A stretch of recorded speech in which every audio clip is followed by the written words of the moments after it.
because we give it to kids them. what they need to. Yeah. The government has power because we give it to them. The kids.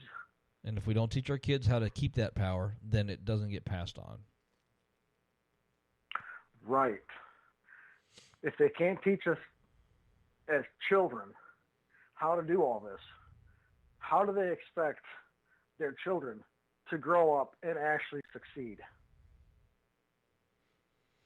No matter where you look, there is competition for everything. Oh, yeah, big time. And yet, there are parents that encourage their kids to just participate. I can understand those that have mental challenges and disabilities. You give those kids something, you tell them that they're participating, give them a simple thing to do. They can do it. Did you ever actually have like a sixth grade graduation? Did you graduate from kindergarten no, or I any did of not. that crap? Fuck no. I graduated from high school, and my high school graduation, it was simply, glad you graduated. Get the hell out of here. Yeah, because I never had That's kind of how my any of that. graduation went, really. Yeah. Now we have kindergarten that graduation. was really how my graduation went. Sixth grade graduation and fifth grade graduation and all this other stuff. It's like, really? People usually call that moving on to the next grade. You know, you don't usually get a graduation until you actually finish. That too. But that's just me. That shit gets to me too, because holy shit, your kid has not accomplished a hell of a lot yet. And you're going to hand them a graduation that is pretty pointless just because the parents want to see, hey, my kid did something. Well, it's a Jones versus your kid really Smiths. hasn't succeeded yet. Huh? It's the Smiths versus the Jones. Oh. You know? What the fuck was that? I hate those stupid bumper stickers. My child was student of the month, blah, blah, blah. Really? I mean, do you have to brag about your child? Because, what, did you not ever become child of the month or whatever? I mean, come on, really? Do you really have to put a bumper sticker declaring what your child did? And what about after that month, when they didn't make it or whatever? You just gonna like rip it off or put another one on saying, "Oh, my kid that's the good thing month? about the bumper stickers. You don't ever have to change it. Just leave it on there, and even if they don't make it, you still say that they did. It's a prestige thing. Right. It's not about the kids actually doing well. It's about being able to say that your kid did good. And who cares? I look at it this way. If I have a kid, my kid does not need a graduation from kindergarten, first grade, or any of that shit. I'm waiting until high school, and I'll say, congratulations, you made it, now get the hell out and find a job. Yep. Make a life for yourself. Yeah. Graduating from kindergarten, I mean, what exactly is the takeaway there? I mean, seriously. I believe that is that's the grade where you graduate because you have learned not to piss on yourself. Or eat paste. That pretty much covers that one. Well, no, you do that up until about second grade. I mean, it really just most kids still do that in second grade. It kind of takes away from it. I mean, when I grew up, you graduate high school. That was it. If you made it through middle school, you were doing damn good. And if you got to the 12th grade and you actually were ready to actually graduate and come out into this shitty world, then that was a great thing. But graduating from kindergarten, give me a break, gets kind of like, oh, you participated. Here's a fucking trophy. You can't play for shit, but here's a trophy. I mean, it's a really crappy, politically correct world, and it really sucks, and it's no wonder everybody is so soft and sensitive and, oh, you hurt my feelings. The article the article about the Trump supporters calling for liberal genocide is like blasting all over the place nowadays. It's on Salon.com now. So it's on Raw Story, Salon.com, AltNet. It's just flying all over the place. I just look at it this way. I don't care if you're right wing, left wing, somewhere in the middle. it doesn't fucking matter. If you're willing to, I don't know, band together, shit can happen. But if you're not willing to do anything or get off your ass, stay the hell out of it. You have no say because you're not willing to do anything for it. Kind of like me, where I sit down at home and people tell me, well, you need to get out and vote for the president. And I said, no, I don't. All we're going to do is provide the popular vote. That doesn't mean the president that gets the popular vote is going to get in, because the Electoral College takes care of that. Mm-hmm. Yep, because it did and the same thing for Bush in 2000. Yeah, 2000. The year 2000, George Bush lost the popular vote, but still won the Electoral College, just like Trump did. Except George Bush didn't lose by as bad as Trump did, because Trump lost by like 3 million something votes, and then he still won. So I mean, what does that tell you? that we're fucked. Exactly. Your vote doesn't mean shit unless it's a local election. Right. If you're looking for your mayor, your city council, your state representatives, yeah, that's great. where we need to start getting people focused on, is the local and state level elections, because that's honestly that's where your vote really does count, and where everything does really affect you directly. You know, the Trump presidency hasn't really affected me directly at this point in time. But the people that we got elected in the last election, the state capitol, that affects me in a direct way. Yeah, and you had a good point the last time that I was here. We had talked about people voting just for the little D or the R at the end of the name. That's retardedly stupid. I mean, if you're looking at the letter for your Democratic or your Republican, you're just as stupid as anybody else. You got that right. Because we don't vote on issues actually anymore. The people that say what they're going to do, if you believe that they're actually going to do it, vote for them, because it's what you want. Now, it's going to be funny because a Democratic and a Republican could both agree on something.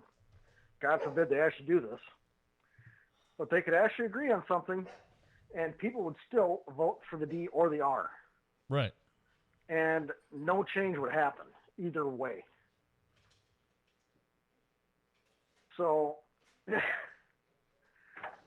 I don't know what people are thinking at this point, but I don't have a problem going out and voting for my state and local elections because, I want to be able to tell my mayor that I need something done and have it done. If I've got 300 signatures for a petition, it should get done, and I want it to happen. I believe I should be able to talk to my mayor and have it done, or at least looked over. Right.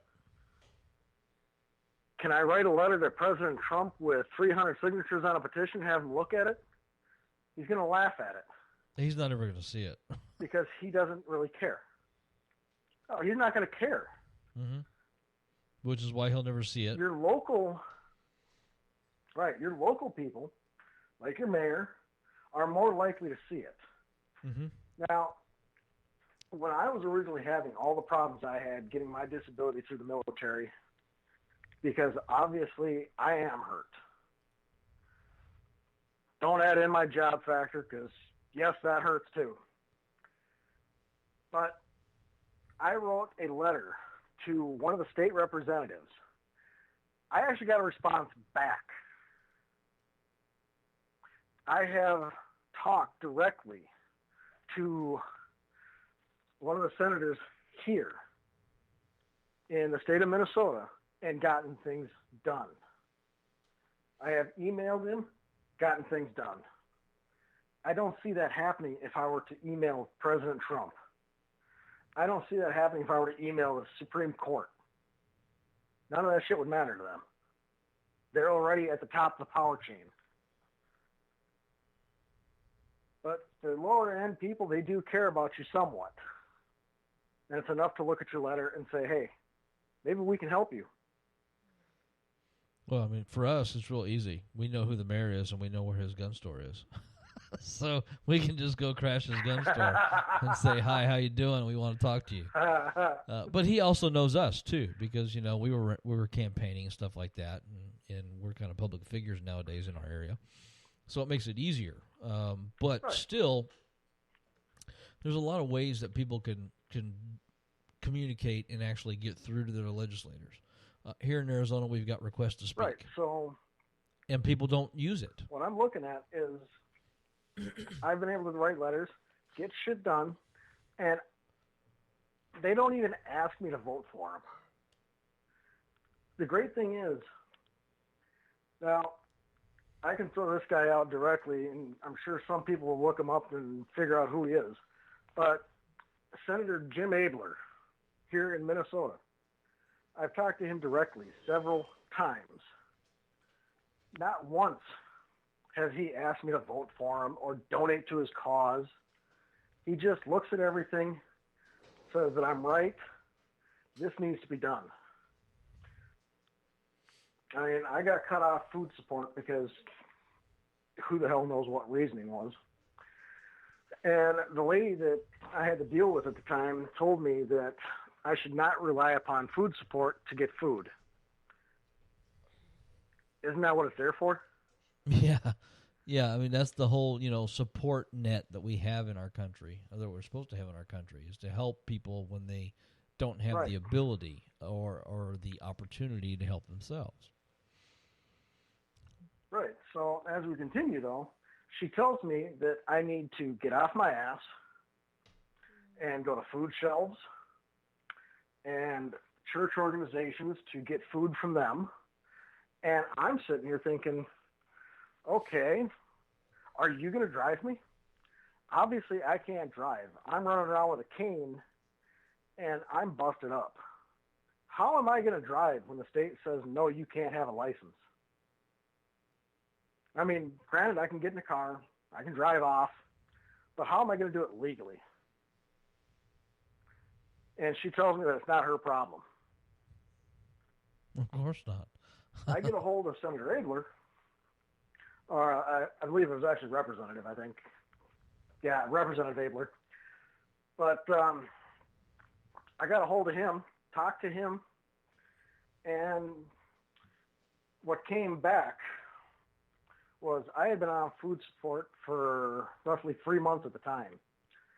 And he finally got everything cleared up, looked everything over, and I got enough for those 3 months, plus another month back pay, and the woman that I had to deal with was fired. Oh, she should have been. I think I accomplished quite a bit. And that's all because I was willing to say something and fight for what I needed. Why don't other people look at it and try to fight for it? No, it's the sheeple attitude. I mean, it's very simple shit. Just walk in, send a letter. You've got everything made right there. Well, nowadays it's because everybody wants to do online petitions, like MoveOn.org or Change.org or whatever. Petitions that actually don't do shit, but data mines your email address, your address, and everything else. Oh, yeah. I'm going to sign a petition online with my name and address and email address so that people can find me. That's a real brilliant fucking idea. Well, for some reason they seem to think that thing. Well, yeah. For some reason, the whole idea nowadays is that the petitions are actually something that's going to be important. It's going to make a change. It's going to do something. No, it's not, because you're going to. How is this petition saying impeach Trump on Change.org actually going to impeach Trump? It's not, because you can turn all the signatures into the legislature all day long, and they're just going to ignore it, and nothing's going to happen. But that's the type of society we become. I believe the actual way to do this is to wait for Congress to go ahead and say, hey, this guy's fucking things up. We got to get him out of there. Yeah, I think it's the Senate that actually has to make the action. I'm hoping that happens soon enough. Yeah, and don't I'm know. hoping it happens soon enough. We just boot everybody down the chain of command because